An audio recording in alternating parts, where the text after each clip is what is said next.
नमस्कार, नादी टीवी देख रहे हैं आप और मैं हूं आपके साथ नंसी शर्मा। और चलिए बुलेटिन की शुरुआत करेंगे, लेकिन उसके पहले हम सीधा रुख कर लेते हैं देहरादून की ओर, जहां पर एशियन कैडेट कप इंडिया 2025 कार्यक्रम में सीएम पुष्कर सिंह धामी शामिल हुए। चलाने, गदा एवं धनुष बाण चलाने और युद्ध कला का प्रशिक्षण भी दिया जाता था।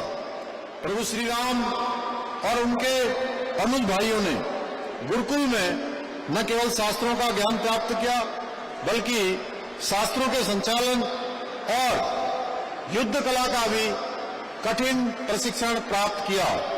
वहीं महाभारत में कौरव पांडव दोनों ने ही गुरुकुल में धर्म, नीति और धनुर्विद्या, गदा युद्ध, तलवारबाजी और विभिन्न युद्ध कलाओं का प्रशिक्षण प्राप्त किया। ऐसे ही हमारे इतिहास में यदि मैं बात करूं, महाराणा प्रताप, छत्रपति शिवाजी महाराज, गुरु गोविंद सिंह जी, रणजीत सिंह जी, श्री झांसी की रानी लक्ष्मीबाई जैसे अनेक महान योद्धाओं का उल्लेख मिलता है, जो तलवारबाजी में अद्वितीय कौशल, अनुभव, वीरता के लिए सदैव स्मरण किए जाते हैं। चाहे पंजाब में सिख परंपरा में गतका हो, केरल में कलारिया पट्टू हो, या फिर उत्तराखंड, राजस्थान या देश के अन्य क्षेत्रों में तलवारबाजी और शस्त्र विद्या की गौरवशाली परंपराओं आज भी हमारे देश की विविध संस्कृतियों में विभिन्न शास्त्र विद्याओं का बहुत महत्व है। परंतु आधुनिक भारत में फेंसिंग खेल की शुरुआत काफी देर से हुई।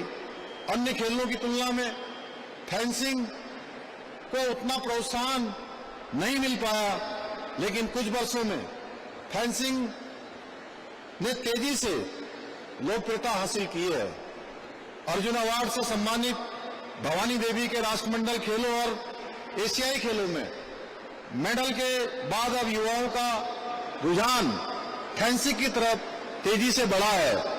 आज हमारे युवा न केवल इस खेल में राष्ट्रीय स्तर पर उत्कृष्ट प्रदर्शन कर रहे हैं, बल्कि अंतर्राष्ट्रीय मंचों पर भी देश का नाम रोशन कर रहे हैं।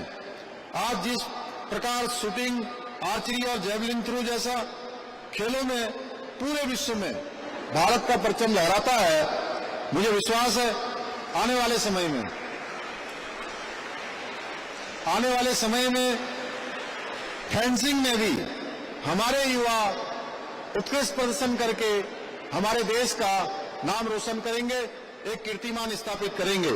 भाइयों बहनों, आदरणीय प्रधानमंत्री श्री नरेंद्र मोदी जी ने खेलो इंडिया और फिट इंडिया मूवमेंट जैसे कार्यक्रमों के माध्यम से देश में खेल संस्कृति को प्रोत्साहित करने का निरंतर कार्य किया जा रहा है।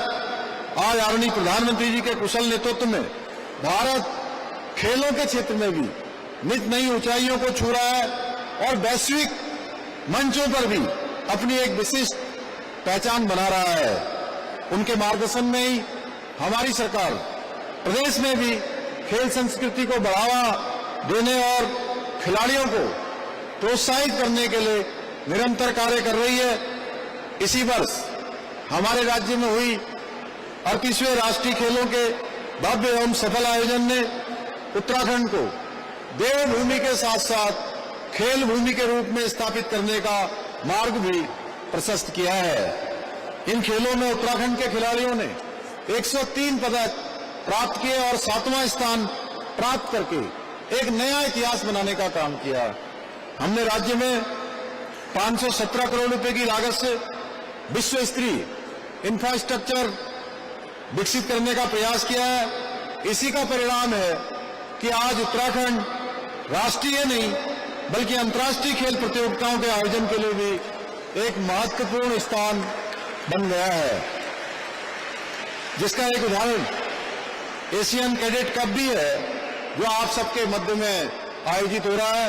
यही नहीं, हमारी सरकार राज्य में शीघ्र ही स्पोर्ट्स लेगेसी प्लान को भी लागू करने जा रही है, जिसके अंतर्गत प्रदेश के 8 शहरों में 23 खेल अकादमियों की स्थापना की जाएगी।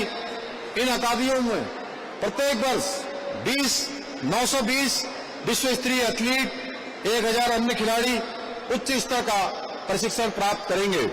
इतना ही नहीं, हमारी सरकार हल्द्वानी में उत्तराखंड का पहला खेल विश्वविद्यालय और लोहाघाट में महिला स्पोर्ट्स कॉलेज स्थापित करने के अपने संकल्प को साकार करने की दिशा में तेजी से काम कर रही है। खेल विश्वविद्यालय की स्थापना के बाद खेल शिक्षा के क्षेत्र में अपनी एक अलग पहचान हमारे राज्य की बनेगी। हल्द्वानी में बढ़ती स्पोर्ट्स एक्टिविटी को देखते हुए यहाँ के कारोबारियों के भविष्य की दिशा में भी सोचना होगा।